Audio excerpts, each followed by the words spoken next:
Hello दोस्तों।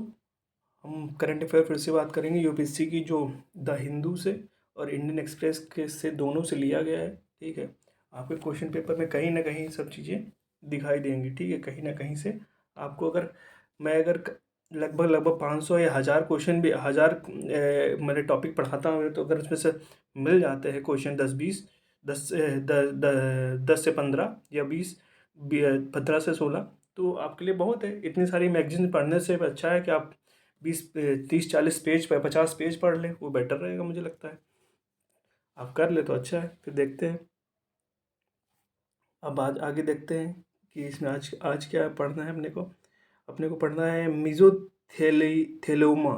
ठीक है, मीजोथेलियोमा ये लेंथ कैंसर होता है, एबेस्टस की वजह से होता है। एबेस्टस होता है एक एलिमेंट, ठीक है, उसकी वजह से होता है। इटाई इटाई तो आप जान ही रहे होंगे, कैडमियम की वजह से होता है। ठीक है, मिनीमाटा के जो डिसीज़ होती है वो मरकरी की वजह से होती है। और ब्लू बेबी सिंड्रोम जो होता है, excessive nitrate in drinking water. अब ड्रिंकिंग वाटर जो होता है उसमें बहुत ज़्यादा मात्रा में क्या नाइट्रेट जब मिक्स हो जाता है तो उससे कौन सा रोग हो जाता है, और हम उसे कंज्यूम कर लेते हैं तो उसको बोले ब्लू बेबी सिंड्रोम। ठीक है, तो ये सारा इम्पोर्टेंट है। और इसमें कहीं ना कहीं मतलब अगर एक ही पॉइंट आता है ना तो भी आपके लिए अच्छा है। ठीक है, कहीं ना कहीं मिल जाए आपको कुछ चीज़ उसमें से। ठीक है, इसे फॉक्स स्पोर्ट हुआ है और स्टेट लिखा है मैंने, देखो ये भी न्यूज़ में था। कंबाला, कंबाला जो ये स्पोर्ट होता है, ये कर्नाटका में होता है। बफेलो रेस होती है, क्या बफेलो रेस। ठीक है, एक जलीकोट्टा जो जलीकट्टू जो क्या बोलते हैं, जलीकट्टू, ये भी बफेलो रेस होती है, तमिलनाडु में होती है। ठीक है, ऐसे बुलकॉक होती है कार्ट रेस। ठीक है, ये महाराष्ट्र में होती है। ठीक है, तो आप इन सबको याद करो, कहीं ना कहीं आपको देखने में आर्ट कल्चर से है। ठीक है, तो आपको देखने को मिलेगा। ठीक है, क्वेश्चन, क्योंकि मैंने न्यूज़ से उठाया और क्वेश्चन न्यूज़पेपर से ही बन रहा है, ये तो मानना ही पड़ेगा। अब देख लेते हैं फर्टिलाइज़र के बारे में। फर्टिलाइज़र में के बारे में थोड़ा जान लीजिए। यूरिया है, डीएपी है और म्यूरेट ऑफ पोटाश है। ठीक है, सबसे पहले हम यूरिया देख लेते हैं। यूरिया में जो एक बात और जान लीजिए, यूरिया हम प्रोडक्शन भी करते हैं। यूरिया का क्या करते हैं, प्रोडक्शन भी करते हैं। यूरिया का प्रोडक्शन भी करते हैं और क्या करते हैं, और हम इंपोर्ट भी करनी पड़ जाती है। क्या, इंपोर्ट भी करते हैं, तो हम इंपोर्ट डिपेंडेंट हैं यूरिया पे। ठीक है, और यूरिया में जो 46% जो कंटेन होता है, वो कंटेन क्या होता है उसमें, नाइट्रोजन होता है। ये हेल्प क्या, यूरिया किस किस चीज़ में मदद करता है, फॉर प्लांट ग्रोथ। अभी ये आपको पता होना चाहिए किसके लिए यूज़ होती है। ठीक है, और डीएपी डाई अमोनियम फास्फेट जो होती है, इसमें 18% नाइट्रोजन होता है, 46% फास्फोरस होती है। ये क्या करता है, ये इंकरेज करता है, ये बढ़ावा देता है किसको, रूट डेवलपमेंट के लिए। Root development in plants, plant में जो रूट जड़ें होती हैं उनको उनको वृद्धि के लिए ये इंकरेज करता है डीएपी। ठीक है, तो ये हो गया। अब म्यूरेट जो होता है, अब म्यूरेट देख लेते हैं। म्यूरेट में होता है, म्यूरेट ऑफ पोटास जो होता है, इससे 60% क्या होता है, पोटेशियम होता है। ठीक है, ये इम्पैक्ट क्या करता है, impact of the quality of the produce. ठीक है, जो हम प्रोड्यूस हमारा होगा उसकी क्वालिटी पे डिपेंड करता है। अगर हम जिस हिसाब से म्यूरेट यूज़ कर रहे हैं ना, तो उसकी क्वालिटी बढ़ा देगा, उसकी मतलब बेस्ट क्वालिटी होगी। और रेजिस्टेंट करता है पेस्ट के, अगर पेस्ट को ज़्यादा खाता है उसके विरोध में काम करता है, रेजिस्टेंस देता है पेस्ट को। ठीक है, तो और डिसीज़ डिसीज़ के भी अगेंस्ट काम करता है। डिसीज इन प्लांट डिसीज़ कोई होती है उसके अगेंस्ट प्रक्योर करता है उसको। ठीक है, आगे बात करते हैं इसमें। ये prevention of money laundering act है, जरा देख लीजिए इसके बारे में, न्यूज़ में था, थोड़ा जान लेते हैं। हर साल न्यूज में रहता है। ठीक है, कभी ना कभी क्वेश्चन में बना ही दे, लास्ट टाइम नहीं पूछा, हो सकता है इस बार बना दे। जब बनाएगा तो है ही। लास्ट बार भी मेरे नोट्स में था, इस बार भी नोट्स में है, देख लीजिए। Under it prevention money laundering act 2002। ठीक है, तो इसके अंदर क्या, under it responsibility of the accused demonstrate that illegal acquired property. ठीक है, इलीगल एक्वायर्ड प्रॉपर्टी है जो, ठीक है, ठीक है, तो और एसेट जो होंगे वो इसके अंदर आ आते हैं, were not acquired by criminal activities. ठीक है, अगर वो क्रिमिनल एक्टिविटीज़ के थ्रू नहीं एक्वायर किए गए तो भी इसके अंदर आदत आएंगे। ठीक है, अब देखो क्या है इसमें, क्या इन्वेस्टिगेशन कौन इन्वेस्टिगेट करता है इसको, money laundering act. Money laundering act में इन्वेस्टिगेशन जो सेंट्रल एजेंसी है उसको बोलते हैं ईडी। ईडी मतलब इन्फोर्समेंट डायरेक्टरेट। अभी 2 साल से काफ़ी न्यूज़ में चल रहा है, किसी ईडी जांच बैठ रही है, केजरीवाल के खिलाफ बैठ जा रही है, कहीं महाराष्ट्र में कोई वो क्या बोलते हैं, उधर जो एक्टर्स थे उनके उनके उनको बुला ले रही है, ठीक है। तो इन्फोर्समेंट डायरेक्टर क्या होता है, मनी को जो हेर फेर होता है उनमें जो, ठीक है, उसके लिए ये रिस्पॉन्सिबल होती है एजेंसी। तो ये मिनिस्ट्री ऑफ फाइनेंस के अंडर आती है, मिनिस्ट्री ऑफ फाइनेंस के अंदर आती है, ठीक है। और क्या करता है ये ईडी, और also interested with the enforcement of the fugitive economic offender act 2018, 2018 में एक एक्ट बनाया था, क्या नाम उसका है, फगटिव इकोनॉमिक ऑफेंडर एक्ट, ठीक है। इसको इन्फोर्स करने का भी काम किसका है, ईडी का है। ईडी मतलब जैसे विजय माल्या जैसे लोग थे, विजय माल्या हो गए, विजय माल्या हो गए, नीरव मोदी हो गए, नीरव मोदी। तो ये इकोनॉमिक ऑफेंडर बोले, फगटिव इकोनॉमिक ऑफेंडर थे, ठीक है। इसलिए एक एक्ट बनाया गया, उस पर काम कौन करेगा उसको, मतलब उसके लिए जिम्मेदार कौन होगा, ईडी होगी, ठीक है। तो ये सारे पॉइंट है, ये याद कर लेने हैं, ठीक है। आगे बात कर लेते हैं। ये देखिए, इंडियाज़ क्या है, इंडियाज़ फर्स्ट इंटरनेशनल यूनिवर्सिटी। अब पता है इंडिया की पहली इंटरनेशनल यूनिवर्सिटी है वो कहाँ, फंडेड बाई, कौन फंड करता है उसको, सार्क करता है, सार्क, ठीक है। सार्क कंट्री करती है इसकी जो, अब मुझे पहली बार लगा तो मैंने इंपॉर्टेंट लगा, मुझे यही इंपॉर्टेंट लगा तो मैंने नोट कर लिया, ठीक है। आप लोग जाइए, 2010 में इसका बनाया गया था, न्यू दिल्ली में है, ठीक है, ठीक है। कहाँ है, न्यू दिल्ली में, ठीक है। आगे जान लेते हैं। ये देखिए, अर्जेंटीना, अर्जेंटीना की इकोनॉमी के बारे में देखिए क्या है। अर्जेंटीना की इकोनॉमी के बारे में देख लीजिए क्या है। एक इन्फ्लेशन रेट जो है, इन्फ्लेशन रेट वहाँ क्या है, 110% से ज़्यादा हो गई, ठीक है। जब 110% से ज़्यादा हो जाती है या डबल डिजिट से ज़्यादा होती है तो हम बोल देते हैं, ट्रिपल डिजिट जाए तो उसको हाइपर इन्फ्लेशन क्या बोलते हैं, hyper inflation, hyper inflation. Inflation वैसे होती क्या है, आमतौर पर हम देखते हैं मुद्रास्फीति बोलते हैं हिंदी में, मतलब किसी वस्तु के दाम में वृद्धि हो जाती है, ठीक है, उसको बोलते हैं इन्फ्लेशन, ठीक है। जैसे प्याज के दाम हम लोग के यहाँ क्या होता है, किसी किसी सीजन में क्या होता है, जब बढ़ जाते हैं, टमाटर के दाम बढ़ जाते हैं, ठीक है। तो उनमें क्या होता है, उनको इन्फ्लेशन बोलते हैं, ठीक है। समझ में आ रहा है। अब आगे बात कर लेते हैं।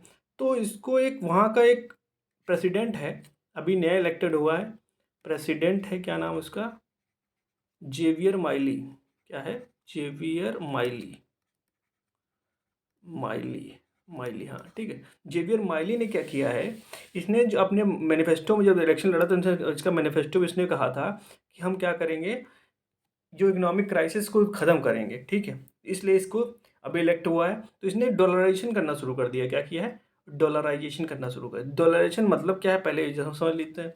डॉलराइजेशन मतलब क्या होता है, डॉलराइजेशन, डॉलराइजेशन मतलब होता है खुद की, जैसे इंडियन करेंसी है या इसी समझ लो, पीसो है, पीसो को रिप्लेस कौन करेगा, डॉलर। डॉलर अब पीसो नहीं काम करेगी, अब कौन उसकी जगह, उसकी करेंसी क्या हो जाएगी, डॉलर हो जाएगी, ठीक है। समझ में आया? तो उसको डॉलराइजेशन बोलते हैं, ठीक है। तो ऐसा करने से, अगर ऐसा करेगा तो क्या होगा, स्टेबिलिटी आएगी इसकी, उसकी इकोनॉमी में, ठीक है। एक पॉइंट रह जा रहा, देख लीजिए जो मैंने बताया, hyper inflation. Hyper inflation due to printing of the new currency. क्या हुआ है कि क्यों हाइपर इन्फ्लेशन हुई है वहाँ, जिम्मेदार क्यों है, क्यों ऐसा क्राइसिस क्रिएट हुआ। इन्होंने क्या किया है कि नोट छापते रहे थे, ठीक है, न्यू करेंसी छापते गए, अपनी पीसों मतलब दो चार प्रिंटिंग मशीनें लगा के प्रिंटिंग फैक्ट्री लगा दी है अपनी, वहाँ पर आके पूरे नोटें छापे जा रहे हैं, लेकिन क्या उसके, लेकिन उनका कोई इंक्रीज नहीं करा था, इकोनॉमिक आउटपुट कुछ नहीं था उनका, मतलब इकोनॉमिक आउटपुट कुछ नहीं आ रहा था उनका, और वो नोट छापे जा रहे थे, ठीक है। किस बेसिस पे नोट छाप रहे हो वो तो तुम्हारे पास होना चाहिए, उसके लिए कुछ होना चाहिए ना, कि आप नोट किस बेसिस पे छाप रहे हो, है ना। तो इसको क्या किया है, यूएस डॉलर डिफॉल्ट, हाँ एक बार और जान लीजिए, एक स्टेटमेंट वाइज से बना सकता है, US dollar is a default currency of the world, currency of the world. ये डिफ़ॉल्ट करेंसी मतलब इसको डिफ़ॉल्ट करेंसी मान ले रहे हैं वर्ल्ड में, कि ये हमेशा हर जगह काम करेगी, कहीं नहीं ऐसी नहीं है कि जिसको ये गड़बड़ करने वाली है, तो इसको डिफ़ॉल्ट करेंसी मान ले रहे हैं। तो स्टेटमेंट वाइज ऐसा क्वेश्चन बना सकता है, ठीक है। आगे देख लेते हैं। शायद एक क्वेश्चन कल भी था ना, मुझे लगता है कल भी था शायद, है ना, दोबारा हो गया। चलिए कोई नहीं। सेंटियागो नेटवर्क क्या है, सेंटियागो नेटवर्क क्या है, स्टेबलाइज्ड हुआ है ये COP25 मैड्रिड में, ये सेंटियागो नेटवर्क की स्टेबलाइज किया गया था, ठीक है। Is a part of as a part of the Warsaw international mechanism, ठीक है। वार्सो इंटरनेशनल मैकेनिज्म किसके लिए हुआ था? Loss and damages fund. क्या? लॉस एंड, इसका LND मतलब loss and damage, loss and damage fund by IPC, inter governmental panel on climate change, ठीक है। ठीक, इसके द्वारा ये बनाई गई, ठीक है। विल कनेक्ट, क्या करेगा ये सेंटियागो नेटवर्क, क्या कनेक्ट करेगा? Will connect vulnerable developing countries, जितनी वल्नरेबल कंट्री का उनको कनेक्ट करेगा, ठीक है। विथ किसके साथ? टेक्निकल असिस्टेंस उनको दिया जाएगा, ठीक है। नॉलेज उनको दी जाएगी, ठीक है। और रिसोर्स प्रोवाइड किए जाएंगे, ठीक है। उसका नेटवर्क उनको क्रिएट कर दिया जाएगा, ठीक है। उसी को बोले हैं सेंटियागो नेटवर्क, ठीक है। बात समझ में आ गई? आगे देख लेते हैं। सुप्रीम कोर्ट का अपॉइंटमेंट जो होता है, सुप्रीम कोर्ट ने अपॉइंट किया है सुप्रीम कोर्ट ने अपॉइंट किया है 3 पैनल की, एक 3 मेंबर पैनल को हेडर, जिसको कौन करेगा? गीता मित्तल, ठीक है। ये मणिपुर जो केस हुआ था उस पर, अच्छा हाँ ठीक है। मणिपुर जो केस हुआ था ना, उस पर 3 मेंबरों की पैनल बनाई गई थी, उसमें सुप्रीम कोर्ट ने अपॉइंट किया 3 मेंबर को, ठीक है। उसमें जस्टिस थी गीता मित्तल जो हेड कर रही थी। इसमें एग्जामिन क्या करना था? मणिपुर में ह्यूमैनिटेरियन एक्सपेक्ट देखना था, एथनिक वायलेंस हुआ है कि नहीं मणिपुर में, उसको जांच करना था। पहले उस जांच के लिए ये पैनल बनाई गई, जिसकी हेड कौन थी? गीता मित्तल थी। ये सुप्रीम कोर्ट ने अपॉइंट नहीं किया था, ठीक है। ये सारी बात आपको याद रखनी है। आगे देखते हैं आप। ये फाइनेंशियल इंटेलिजेंस यूनिट क्या होती है, देख लीजिए। फाइनेंशियल इंटेलिजेंस यूनिट जो होती है, financial intelligence unit is a nodal agency for the identifying and initiating legal action against terror financing, money laundering and other financial crime, ठीक है। जैसे साइबर क्राइम के थ्रू भी आप फाइनेंशियल क्राइम करते हैं तो भी इसमें आएगा, फाइनेंशियल इंटेलिजेंस यूनिट का ही करेगी। ये नोडल एजेंसी है, आइडेंटिफाई करती है और इनिशिएट करती है लीगल एक्शन लेती है किसके अगेंस्ट? टेरर फाइनेंसिंग जो करते हैं, जैसे पाकिस्तान हो गया, वो टेरर फाइनेंसिंग करता है, मनी लॉन्ड्रिंग करता है, अदर फाइनेंशियल क्राइम भी करता है, ठीक है। तो ये सारी कंडीशन पाकिस्तान में फिट होती है, ठीक है। तो फाइनेंशियल इंटेलिजेंस यूनिट कहाँ वर्क करती है? मैक्सिमम पाकिस्तान जैसे देशों में, ठीक है। इसमें एक यूनिट इंडिया में होती है, intelligence finance unit India is a statutory body है, ठीक है। स्टेचुरी बॉडी अंडर किस डिपार्टमेंट में आती है? डिपार्टमेंट ऑफ रेवेन्यू आती है, आप ये याद रखना जरूरी है। और under ministry of, department revenue है और मिनिस्ट्री कौन है? फाइनेंस है, ठीक है। दोनों चीज सारी मैंने पॉइंट बता दिया आपको, ठीक है। अब आगे बात कर लेते हैं। ये रस्ट रस्टनबर्ग, ये एक साउथ अफ्रीका में पाई गई है, विंडोज में थी, कि प्लेटिनम की माइंस पाई गई। प्लेटिनम इतनी महंगी धातु है, ठीक है। उसकी माइंस कहाँ पाई है? साउथ अफ्रीका में। इसका नाम याद कर लीजिए, किससे रिलेट कर रहा है? रस्टनबर्ग, ठीक है। बिल्कुल याद रख लीजिएगा, रस्टनबर्ग, ठीक है। प्लेटिनम की है माइंस, ठीक है। अब इसमें थोड़ा सा देखिए क्या हुआ है, मैंने हौच पौच कर दिया, लेकिन आपको समझाने का ये एक चीज़ देख लीजिए। ये सेंटियागो नेटवर्क हो गया, इसको छोड़ देते हैं, और ये भी छोड़ देते हैं। अब ये देखना है आपको, लॉस एंड डैमेजेस फंड देखना है आपको। कौन सा देखना है? लॉस एंड डैमेजेस फंड देखना है, ठीक है। इसमें देख लीजिए, ये लॉस एंड डैमेजेस फंड जो हुआ था, स्टेबलाइज अंडर कोप-19 वार्सो इन 2013, 2013 में ये स्टेबलाइज किया गया लॉस एंड डैमेज फंड, ठीक है। अब इसके बाद देख लीजिए, इसमें क्या मतलब है इसका? Financial assistant to developing countries suffering from climate disaster, जहाँ पर डेवलपिंग कंट्री जैसे साउथ ग्लोबल साउथ में जो कंट्री पड़ती हैं मैक्सिमम, वो क्या है? सफ़र कर रही हैं किससे? क्लाइमेट डिजास्टर हो जा रहा है। जैसे मालदीव हो गया, वहाँ पे इंडियन ओशन में कुछ पार्ट हैं, जैसे कुछ आइलैंड इसके डूब रहे हैं जैसे, ठीक है। तो उनको, जैसे पैसिफिक ओशन में कुछ ये हैं, ठीक है ना।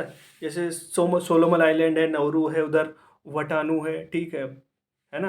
ये सब है, टोंगो है। तो ये सब आइलैंड हैं जो आसपास के, वहाँ पर ये डेवलपिंग कंट्रीज हैं, ठीक है। तो वहाँ नेचुरल डिजास्टर आ जाता है, तो डेवलपिंग को उनको फाइनेंशियल असिस्टेंस देना होता है। वो कौन देता, कौन है? डेवलप्ड कंट्री देती है। ये भी याद रखना है कि कौन देता है? डेवलप्ड कंट्री देते हैं, ठीक है। अब देख लेते हैं और इसके बारे में, इसमें डिटेल करने पड़ेगा इसमें, देखिए। अब इसमें देखिए क्या है, ये ऑल्सो